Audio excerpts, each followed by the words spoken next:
Et voici son titre, traduire les premiers auteurs chrétiens, l'exemple d'une femme savante, Maria Selvaggia Borghini, née 1756. Merci beaucoup Hélène. Alors je vais en fait illustrer à travers cet exemple un domaine important dans le fond de la bibliothèque qui est la théologie. Et l'enjeu pour moi, ce sera aussi de montrer ce qui relie les livres de théologie, certains d'entre eux du moins, aux autres domaines du savoir évoqués précédemment. Alors la bibliothèque du cardinal Fesch contenait, et ça n'est pas surprenant, un nombre important de livres relevant de la théologie au sens large, en particulier des ouvrages des auteurs chrétiens de l'Antiquité, du Moyen-Âge et de l'époque moderne. Et d'ailleurs, dans le classement du catalogue d'André Tourangeau, qui fait encore référence, un catalogue de 1879, la théologie est la section qui vient en tête, qui est le signe de son importance structurelle dans la bibliothèque.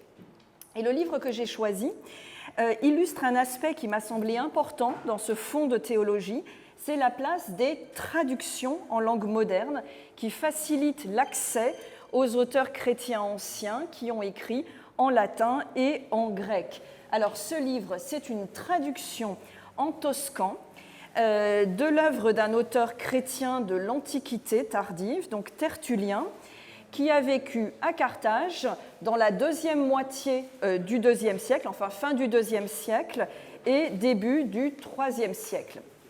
Et alors ce livre présentait pour moi un intérêt supplémentaire, c'est la personnalité de sa traductrice, Maria Selvaggia Borghini, donc née à Pise en 1654 et morte à Pise également en 1731. Donc c'est un livre qui va faire le pont finalement entre l'Afrique romaine du IIIe siècle et la Toscane du XVIIIe siècle.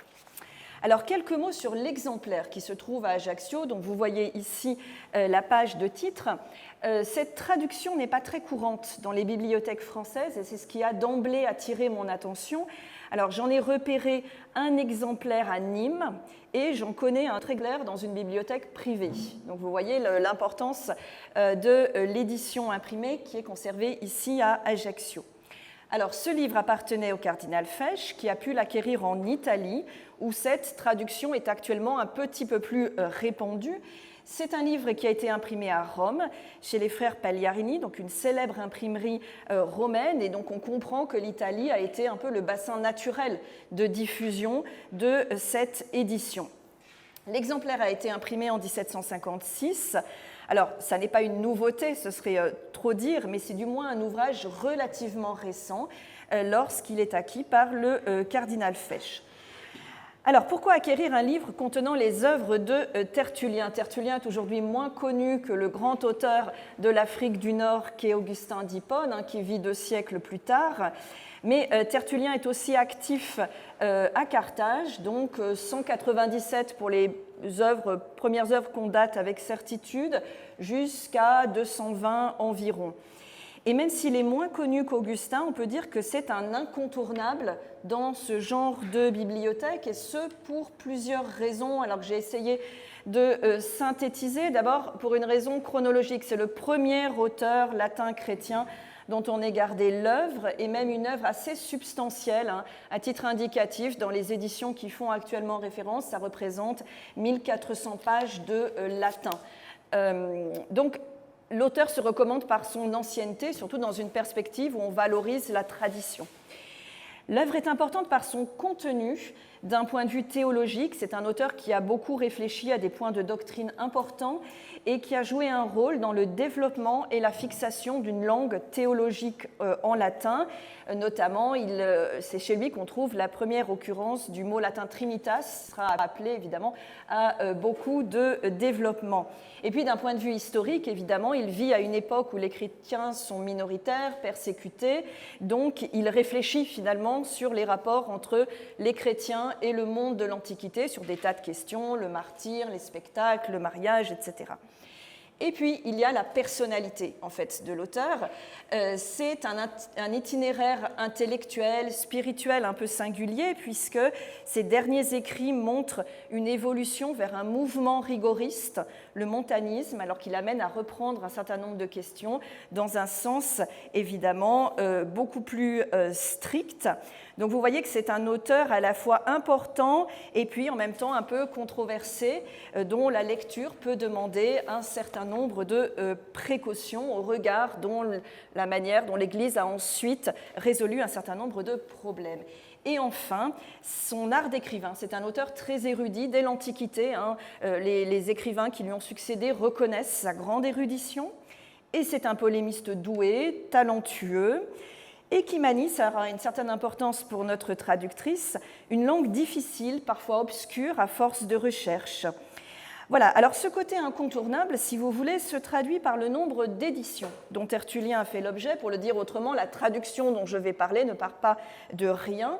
Et au XVIe, XVIIe, un certain nombre d'éditions ont vu le jour, alors qui visaient, ça n'a rien d'original, mais essayer de fixer le texte latin à l'aide de manuscrits et puis à l'accompagner d'explications. Alors vous l'avez compris, il fallait expliquer à la fois le fond qui était complexe, mais parfois aussi la lettre, arriver à décrypter la pensée de Tertullien. Et il y a dans ces éditions un petit peu une dimension cumulative. C'est ce que je voulais illustrer ici par la page de titre d'une édition qui est aussi conservée à la bibliothèque Fesch et qui appartenait au cardinal. C'est une édition vénitienne de 1701. Et donc la page de titre se fait l'écho des travaux de plusieurs savants qui ont eux-mêmes donné des éditions de Tertullien. Alors on utilise les travaux, parfois c'est aussi pour s'en démarquer, mais en tout cas la page de titre très chargée, vous le voyez, montre cette dimension cumulative. Et actuellement la bibliothèque Fesch a 2 éditions de ce genre-là, 2 éditions très savantes, en plus de celle-ci, une édition parisienne de 1675. Et alors ça se marque aussi évidemment par un très grand nombre de notes. Là vous avez, les notes sont si abondantes qu'elles forment la deuxième partie du volume. Là vous avez cette page qui annonce l'ensemble de l'appareil explicatif et le début, alors une photo qui n'est pas très réussie, mais enfin le début des notes sur le traité des spectacles. Alors, à côté de ce travail d'érudition, voilà progressivement un mouvement qui vise à traduire ces auteurs de l'Antiquité chrétienne en langue moderne. Et l'exemple de Tertullien montre que ce ne sont pas toujours les mêmes personnes qui se livrent à ces deux, qui s'attellent, si vous voulez, aux 2 entreprises. La traduction dont je vous parle est la première en toscan, et si vous l'ouvrez du moins virtuellement, vous voyez que c'est un produit un peu différent. La page de titre était beaucoup plus sobre, et donc là vous avez un texte qui est bilingue, avec au centre le latin en italique, la traduction sur l'extérieur, une présentation aérée. Donc là, c'est aussi le cas dans les éditions latines, le texte est découpé en chapitres, mais les intertitres sont rédigés évidemment dans la langue de traduction, c'est-à-dire en toscan. Et la notation est très légère. Alors qu'en 1701, on a un fascicule entier de notes, elle est si copieuse qu'on la bascule à la fin. Ici, la notation, elle se résume aux citations bibliques et à quelques éclaircissements ponctuels, très précis. Alors là, vous ne voyez pas, mais avec les yeux de la foi, vous pouvez penser que c'est une explication sur Hésiode et sur Pandora. Donc c'est intéressant aussi parce que le choix des notes, j'y reviendrai tout à l'heure, pointe sur des réalités de l'Antiquité qu'on veut mettre en valeur. Alors, pour comprendre l'intérêt plus spécifique de la traduction, il faut revenir sur la personnalité de la traductrice et sur l'histoire de cette traduction.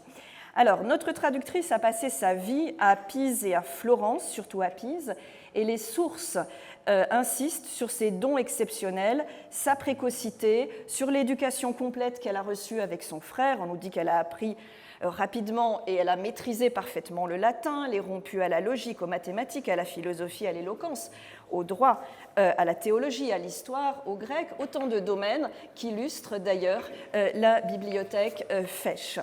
Ces mêmes sources insistent aussi sur la place importante qu'elle occupe à Pise et à Florence. Donc elle a été dame d'honneur de la grande duchesse Vittoria et elle est bien insérée dans les milieux littéraires du temps. Elle est cooptée dans plusieurs académies, notamment l'Arcadie, et elle est en correspondance avec de nombreux hommes de lettres, des scientifiques, des lexicographes, des poètes du temps. Alors d'elle, il nous reste des poèmes, certains parus de son vivant de manière assez classique dans des anthologies, mais qui la rendent peu visible finalement, et des lettres. Mais la plupart des publications sont posthumes, et c'est aussi le cas de cette traduction. Alors je signale que depuis une vingtaine d'années, il y a un regain d'intérêt pour cette figure. alors qui s'explique, j'allais dire, par le souhait qu'on a d'avoir une vue d'ensemble plus englobante sur les milieux, on dirait culturels aujourd'hui ou intellectuels, soit d'une époque, soit d'une région. À titre d'exemple, de 2001, une édition partielle de ces poèmes parus en Italie, et de manière plus anecdotique, l'édition italienne du magazine Elle avait consacré un entrefilet à cette poétesse traductrice dans une série sur les femmes illustres et évidemment méconnues qu'il s'agissait de mettre en valeur. Donc c'est un article qui date de 2019. Alors, elle meurt en 1731, l'édition date de 1756, c'est une édition posthume. Elle est publiée par Giovanni Gaetano Bottari, qui est un érudit, théologien, actif à Florence puis à Rome, qui a été bibliothécaire de la Vatican et qui a notamment eu à Florence et à Rome une intense activité d'éditeur scientifique. Et dans l'ouvrage qui m'occupe, il rédige la préface, évidemment très importante, puisque la traduction étant posthume, évidemment, il retrace un petit peu la genèse de l'entreprise. Alors la préface commence de manière classique. Il est d'abord question de l'auteur traduit, Tertullien. Il dit un peu ce que je vous ai dit, c'est-à-dire son importance, l'importance de le connaître, l'érudition, l'éloquence de Tertullien. Il énumère les savants qui se sont intéressés à lui et il conclut que tant d'érudition a noyé l'auteur et qu'il est devenu illisible. Et alors, à propos de la décision de traduire Tertullien en toscan, il évoque une entreprise herculéenne, enfin plus qu'herculéenne, devant laquelle beaucoup d'érudits ont reculé, mais pas cette femme, dit-il. Et donc, à partir de ce moment-là, la préface est entièrement consacrée à la traductrice, qui prend plus d'importance que l'auteur traduit. Et donc, il trace un portrait élogieux. Il évoque sa place, là aussi, dans les milieux de l'époque, le succès de ses poèmes, ses liens avec plusieurs figures. Il cite d'ailleurs des extraits de correspondance. Et il en arrive à Tertullien, parce qu'il décrit aussi une personnalité avec une foi chrétienne profonde, mais, dit-il, sans s'arrêter, traversée de doutes et de scrupules religieux. Donc Tertullien s'impose évidemment par le sujet, il s'impose aussi parce que c'est un auteur difficile et érudit. Donc ça doit l'amener à se concentrer sur une sorte de défi intellectuel qui devait, dit-il, fixer ses pensées et la distraire évidemment de cette crise religieuse qu'elle traversait. Alors on n'en sait guère plus, si ce n'est qu'une lettre de 1717 nous indique qu'elle est en train de traduire le 12e traité de Tertullien, donc elle a une soixantaine d'années à l'époque.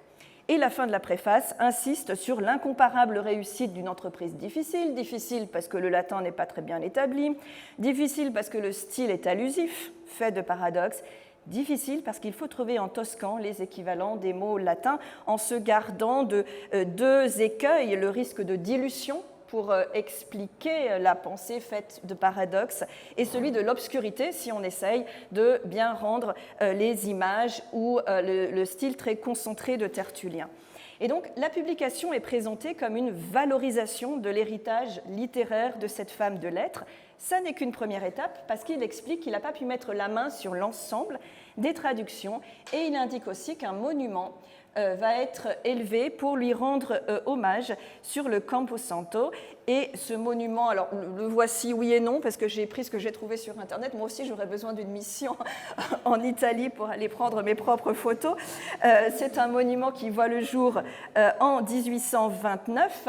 Alors, il se compose d'une inscription qui détaille de manière topique tous les domaines où elle a brillé, donc c'est ceux que j'ai énumérés tout à l'heure, mais qui consacre une ligne à sa traduction de Tertullien en italien, qui lui a valu une très grande célébrité. Et nul doute que la publication en 1756, suivie d'une réimpression à Milan en 1821, l'ensemble de cette traduction lui a donné un peu de visibilité et explique qu'au milieu de toutes les qualités intellectuelles, eh bien, on estime nécessaire de faire une place à cette traduction. Cette valorisation se poursuit puisque en 1841, alors là l'exemplaire n'est pas à Ajaccio, mais 3 nouveaux traités, un de ceux qu'on n'avait pas pu trouver en 1756, sont publiés avec l'avis au lecteur prévu par la traductrice. Donc ça c'est intéressant parce qu'elle parle enfin elle-même. Après, en 1756, c'est un autre qui parle d'elle. Et donc dans cet avis au lecteur, elle dit qu'elle a conscience de faire œuvre pionnière. Elle sait qu'il existe quelques traductions en français, mais elle a tout à fait conscience d'apporter quelque chose de neuf. Elle dit aussi qu'elle exclut l'œuvre poétiques, alors, parce que dans les éditions, on trouvait un certain nombre de poèmes faussement attribués à Tertullien, elle les exclut pour des raisons scientifiques, et puis parce qu'elle dit qu'on ne rend pas, la poésie perd toute grâce lorsqu'elle est réduite à de la prose. Elle signale aussi qu'elle n'a pas tout traduit et qu'elle a omis certains passages qui pouvaient heurter la sensibilité religieuse de ses lecteurs. Et cette édition est assortie de l'inscription du monument en latin, et puis ensuite une traduction en italien de cette inscription. Donc le monument, si vous voulez, physique, se retrouve ensuite dans le monument littéraire qui est ce complément à l'édition. Alors, j'ai fait une présentation rapide du livre en vous expliquant pourquoi moi il m'a intéressée et pourquoi j'ai commencé à travailler sur ce livre. Mais je voudrais terminer en indiquant les perspectives de recherche que ça peut ouvrir, et j'en discerne 3. D'abord, à mon avis, un horizon serait d'étudier l'œuvre de Maria Selvaggia Borghini comme un tout, c'est-à-dire l'écrivaine et la traductrice. C'est important pour elle de traduire en toscan cet auteur-là. Et donc je pense que là, on aurait quelque chose qui pourrait dépasser la coupure académique entre spécialistes de littérature italienne, spécialistes des auteurs chrétiens et de leur réception à l'époque moderne. Et j'allais dire, pour ceux qui sont amenés à traduire aujourd'hui Tertullien, on sait bien que c'est un auteur extrêmement difficile. Donc là, je crois que du côté de la langue de traduction, il y aurait quelque chose de très intéressant à faire. La deuxième piste de recherche, eh bien, c'est ce que j'ai trop brièvement retracé, c'est-à-dire l'histoire éditoriale de cette traduction, puisque des manuscrits sont conservés à Florence et qu'on a une édition imprimée qui se fait en plusieurs étapes. Donc là, il y aurait quelque chose d'intéressant à faire. Et puis, du point de vue qui était, j'allais dire, plus directement le mien quand j'ai abordé cette édition, c'est un volume intéressant pour la réception de Tertullien à 2 points de vue. Le premier a un peu intéressé les spécialistes italiens de Tertullien, notamment l'un d'entre eux, Claudio Michaeli, qui, lorsqu'il travaillait sur des traités qui l'intéressaient, avait jeté un œil à cette traduction et il avait essayé de repérer justement certains de ces passages où, confrontés à des expressions notamment christologiques qui n'auraient pas été tout à fait telles qu'on les aurait formulées à son époque, elle atténue ou elle saute certains passages. Donc là, il y aurait un travail intéressant à faire. Elle est persuadée, j'ai oublié de faire défiler, elle est persuadée de traduire un Tertullien catholique. Et donc elle exclut, dit-elle, les ouvrages montanistes. Bottari, dans sa préface, rappelle que c'est assez difficile de faire la distinction. En réalité, quand on regarde sa liste, elle a inclus des ouvrages montanistes. Donc là, je pense qu'il y aurait un travail de comparaison qui serait tout à fait intéressant à faire. Et la dernière piste, c'est ce qui équipe le texte. Je vous ai dit que c'était une traduction beaucoup plus allégée de matériaux érudits, mais il y a quand même un index à la fin, des choses remarquables. Et évidemment, alors ce n'est pas une nouveauté qu'il y a un index, dans les éditions latines, il y a même plusieurs index, évidemment, un index de l'écriture sainte, etc., etc. Bon, mais ce qui est intéressant, c'est de voir comment est orienté l'index dans cette traduction. C'est évidemment la traduction qui est indexée, ce n'est pas le latin. Et l'index valorise dans l'œuvre de Tertullien, évidemment, des éléments religieux et théologiques, mais pas seulement. Il le valorise comme réservoir d'informations sur l'Antiquité. Alors là aussi, ce n'est pas très lisible, mais j'ai voulu comparer 2 lettres de l'index dans la traduction et dans l'édition vénitienne de 1701. Et on voit, par exemple, pour la lettre Q que j'ai choisie parce que c'était assez bref à faire, qu'il y a peu de recoupement entre les 2 index. Et là, vous avez ce qui est indexé dans la traduction et vous voyez que ce sont des réalia de l'Antiquité, c'est-à-dire vous avez Quadrige, vous avez Quirinus. L'article sur le sommeil est intéressant parce que ce qui est indexé, c'est les opinions de Zénon et d'Épicure. Et alors là, il y avait un élément intéressant de comparaison avec l'index, donc croyez-moi sur parole, de l'édition latine, parce qu'en fait, c'est un renvoi au traité sur l'âme, mais ce qui intéresse dans l'édition latine, c'est les conceptions chrétiennes du sommeil. Donc en fait, Tertullien examine les 2 successivement, mais ce n'est pas la même chose qui est indexée. Voilà, donc si on considère qu'un index reflète les intérêts du public cible, ça montre les multiples manières dont on pouvait lire un auteur latin chrétien. Et je vais conclure sur ces multiples lectures d'un auteur de l'Antiquité chrétienne, donc réponse à une crise religieuse, défi pour une amoureuse de la langue, soucieuse de valoriser le toscan, et somme érudite pour les lecteurs du XVIIIe siècle.